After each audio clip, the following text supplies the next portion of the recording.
تو ہمیں وقت کی قدردانی کی جو ہے ترغیب دی گئی ہے. یہ تھوڑی سی زندگی ہے اور اس کو اس ہضم سے، احتیاط سے، نظم سے گزاریں کہ اس کا ایک ایک لمحہ با مقصد ہو جائے. روایت میں آتا ہے کہ جنتیوں کو جنت میں جا کر کوئی حسرت نہیں ہوگی. وہ ملے گا جس کا انہوں نے تصور بھی نہیں کیا ہوگا، لیکن اس کے باوجود ایک حسرت انہیں جنت میں بھی ہوگی. اور وہ کیا؟ لا يتحسر اہل الجنہ الا علی ساعۃ من ربہم لم یذکر اللہ. جنتی جنت میں جا کر اس بات کی حسرت کریں گے جو چند لمحے اللہ کی یاد کے بغیر گزرے تھے، وہ بھی کیوں گزرے.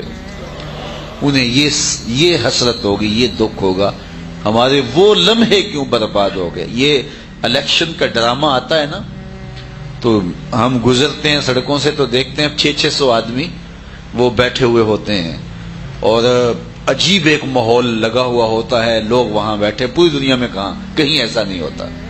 اتنا کسی کے پاس وقت ہی نہیں ہے، اور ہم اس طرح ان الیکشن ہالوں کی رونق بنے ہوئے ہوتے ہیں اور مقاصد کسی کے ہوتے ہیں. وقت ہم برباد کر رہے ہوتے ہیں اور وہاں تبصرے کر رہے ہوتے ہیں کون ہارے گا کون جیتے گا. جو بھی جیتے گا اس نے لوٹنا ہی ہے، جو بھی ہارے گا وہ لوٹنے کی تیاری میں پھر لگ جائے گا. تو کیا تمہارے مقاصد ہیں؟ با مقصد زندگی گزارنے کا تصور جو ہے وہ ہمیں دیا ہے. حضرت شیخ ختلی رضی اللہ تعالیٰ عنہ حضرت داتا گنج بخش علی حجویری کے پیر ہیں. انہوں نے ایک بڑی کمال کی بات کہی، اللہ ان کی قبر پہ کروڑوں رحمتیں نازل کریں. وہ فرماتے ہیں الدنیا یوم ولنا فیہا صوم. دنیا ایک دن ہے اور ہم روزہ رکھ کے گزار رہے ہیں، بس گزر ہی جائے گی. میں کل ہی شام کو غالباً کسی شام کے درس قرآن میں کہہ رہا تھا کہ کتنی طویل سخت گرمی کی گھڑیاں تھیں اور گزر ہی گئی ہیں نا. اب چند لمحوں کے بعد روزہ کھلنے والا ہے، تو جس نے روزہ رکھا اس کی بھی یہ گھڑیاں گزر گئیں اور جس نے نہیں رکھا اس کی بھی گزر گئی. تو گزر تو گئی ہیں. تو جو احتیاط سے، ہضم سے، اللہ کی فرما برداری کرتے ہوئے زندگی گزارے گا، زندگی اس کی بھی گزر جائے گی. اور جو نافرمانیوں میں، عیش و عشرت میں اللہ کے حکموں کو توڑتے ہوئے زندگی بسر کرے گا، زندگی اس کی بھی گزر جائے گی.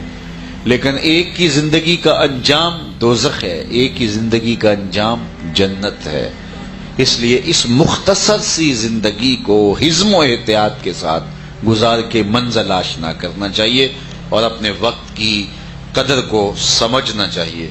حضور نبی رحمت صلی اللہ علیہ وآلہ وسلم کی زندگی، حضور کے شب و روز اور آقا کریم علیہ الصلوۃ والسلام کا جو ہے وہ وقت کو منظم کرنا. آپ دیکھیں کہ 63 سالہ حضور کی زندگی ہے، اس میں حضور نے تجارتی سفر بھی کیے ہیں، 27 جنگیں بھی لڑی ہیں حضور نے. صرف مدنی زندگی میں 10 سال کی زندگی میں 27 جنگیں حضور نے لڑی ہیں. وفود سے ملاقات بھی کی ہے، قوم کو آئین بھی دیا ہے، نظام بھی دیا ہے، اخلاقیات بھی سکھائے ہیں، بوڑھی عورتوں کے بوجھ اٹھا کے منزلوں تک بھی پہنچائے ہیں، تکلیفیں بھی صحیح ہیں، وفود سے ملاقات بھی کی ہیں، اصول زندگی بھی سمجھائے ہیں، جنازے بھی پڑھے ہیں، لوگوں کی شادیوں میں بھی شریک ہوئے ہیں. مسجد نبوی میں صرف 17 نمازوں کے علاوہ ساری نمازیں حضور نے خود پڑھائی ہیں. اللہ اکبر. یہ مصروفیات بھی ہیں. پھر حضور علیہ السلام نصف شب کو کھڑے ہو کے تہجد بھی پڑھتے رہے ہیں، واعظ و تلقین بھی کرتے رہے ہیں، صفہ والے چبوترے پہ بیٹھنے والے صحابہ کو درس و تدریس بھی کرتے رہے ہیں، بازار میں جا کے حالات معلوم کرتے رہے ہیں، اور اگر کوئی ملاوٹ کرتا ہے تو اس کو تنبیہ بھی کرتے رہے ہیں. مختلف مقامات سے آئے ہوئے وفود سے ملاقات بھی کی ہے، صلح کی دفعات بھی لکھائی ہیں. 9 ازواج تھی حضور کی جب حضور کا وصال ہوا، کسی ایک کو بھی حضور سے شکایت نہیں تھی. ایک بیوی کو شکایت ہوتی ہے کہ صاحب ٹائم نہیں دیتے، دفتر میں بھی ٹائم دیتے ہیں، بس ہمیں تو ٹائم نہیں دے رہے. لیکن 9 ازواج تھی جب حضور کا وصال ہوا، ایک کو بھی شکایت نہیں تھی. تو کیسے وقت کو منظم کیا ہوا تھا. تو اگر ہم بھی اپنی زندگی سے فضولیات کو نکال دیں، بے مقصد چیزوں کو نکال دیں، تو ہمارا وقت با مقصد بن جائے گا. اور با مقصد وقت کی جو ہے وہ قدر و قیمت اس دور میں تو سب سے زیادہ جس چیز پہ تحقیق ہو رہی ہے وہ ٹائم مینجمنٹ ہے، کیونکہ اس وقت لوگوں کے پاس وقت نہیں ہے، عمریں سکڑ گئی ہیں، کام بڑھ گئے ہیں اور پھیل گئے ہیں، تو کس طرح تھوڑے وقت سے زیادہ کام کیا جائے، سب سے زیادہ اس پہ اس وقت پوری دنیا پہ ریسرچ ہو رہی ہے۔ تو ہم اپنے وقت کو تیزی سے برباد کر رہے ہیں، جبکہ ہمارے آقا و مولا نے ہمیں رہنما اصول دے کر کے وقت کی بچت اور وقت کی اہمیت اجاگر کی ہے۔ اور من حسن اسلام المرء ترکہ ما لا یعنی ہے، کسی شخص کے اسلام کا حسن یہ ہے کہ ہر بے مقصد کام کو چھوڑ دیا جائے۔ جب یہ کریں گے تو وقت اچھے طریقے سے ہم استعمال کر سکیں گے۔ اور میں نے اس کی مثال آپ کے سامنے دی کہ یعنی خالص عبادات کے اندر بھی ہمیں وقت کا لحاظ رکھنے کی تلقین کی گئی، اور جمعۃ المبارک میں خطبہ شامل ہوا تو 2 رکعتیں کم کر دی گئیں۔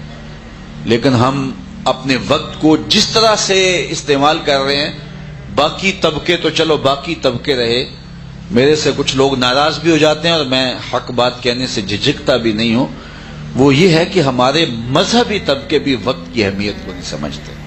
کبھی صبح پھنس جائے نا کل کے ختم میں، تو جو حال مولوی حضرات کرتے ہیں، ٹائم 7 بجے کا دیا ہوا ہے، 7 بجے تلاوت شروع ہو رہی ہے۔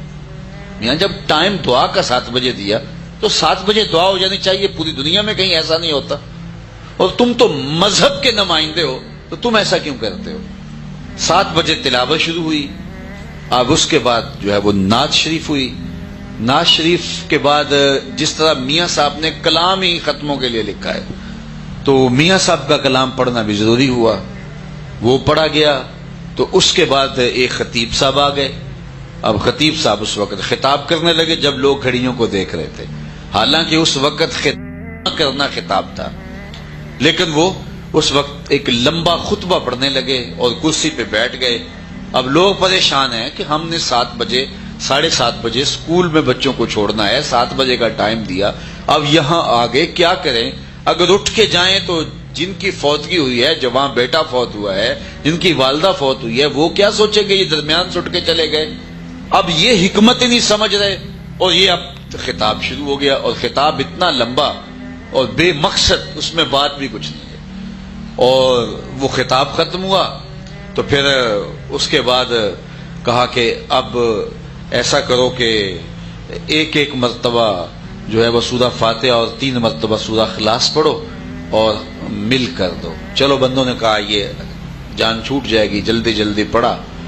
اب وہ کھڑے ہو گئے اور اتنی لمبی فہرست تھی جس میں لکھا تھا اتنے ختمات قرآن مجید، اتنی مرتبہ اللہم اجرنا من النار، اتنی مرتبہ یہ، اتنی مرتبہ یہ، تو وہ سارا جو ہے وہ پڑھ کے سنانے لگے، جس طرح اللہ تعالیٰ کو بتلانا ضروری ہے کہ اس کو پتہ نہیں کیا کیا پڑھا گیا ہے۔ چلو وہ فہرست ختم ہوئی، بندوں نے کہا اب جان چھوٹ جائے گی، اب ختم شریف پڑھنے کے لمحے آئے تو پھر ایک آدمی نہیں بلکہ 5-6 آدمیوں کو باری باری مائک دیا جا رہا ہے تاکہ جو ہے وہ سب کا حصہ شامل ہو جائے۔ چلو قرآن مجید کی تلاوت ختم ہوئی، لوگوں نے کہا کہ اب دعا ہونے لگی ہے، تو دعا ہونے لگی تھی تو درود تاج شروع ہو گیا۔ درود تاج کا میں منکر نہیں ہوں، لیکن دیکھو لوگوں کو 7 بجے کا ٹائم دیا ہے اور 8:30 بج رہے ہیں، لوگوں نے بچوں کو سکول میں چھوڑنا ہے، اور پس ماندگان کی وجہ سے وہ مربتاً اٹھ کے بھی نہیں جا پا رہے، اور اب درود تاج لوگ بے چین ہیں اور تم اس وقت درود پڑھ رہے ہو۔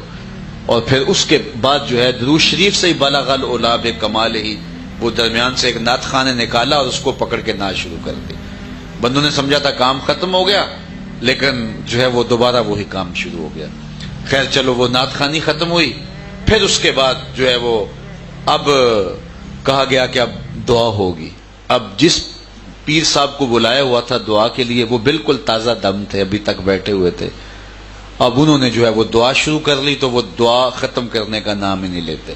وہ دعا کر رہے ہیں، لوگ دعا کر رہے ہیں یا اللہ دعا ختم ہو جائے، اور اس کے بعد دعا ختم ہوئی، لوگوں نے شکر کا کلمہ پڑھا تو ایک آدمی جو ہے وہ درمیان سے کھڑا ہوا، جناب دعا ہو جائے، تو جو ابھی ہو رہی تھی یہ بد دعا ہو رہی تھی، تو اس نے جو ہے وہ یہ بتلانا تھا کہ میں بھی آیا ہوا ہوں، تو اس نے کھڑے ہو کر کہا کہ جناب دعا ہو جائے۔ اب پھر دوبارہ دعا شروع ہو گئی، اب دعا ختم ہوئی، لوگوں نے کہا اب گھر کو جانا جو ہے وہ نصیب ہوگا۔ ایک پکا سنی اٹھا، اس نے کہا 2 شعر سلام کے بھی ہو جائیں، تو اب سلام شروع ہو گیا۔ سلام کے بعد پھر دوبارہ دعا ہے، اور وہ کسی دوسرے کو موقع دینا ہے جو تازہ دم ہوگا، تو اس نے اب یہاں اپنے فن کا مظاہرہ کرنا ہے۔ مجھے بتائیے کیا یہ رسول اللہ کا دیا ہوا دین ہے؟ آپ ناراض ہوں، مولوی صاحبان میرے سے ناراض ہوں، لیکن میں سچی بات کرتا ہوں، اپنے بھی خفا مجھ سے ہیں، بیگانے بھی ناخوش، کہ میں زہر ہلاحل کو کبھی کہہ نہ سکا کند، بات وہی کہتا ہوں سمجھتا ہوں جسے حق نئے ابلائے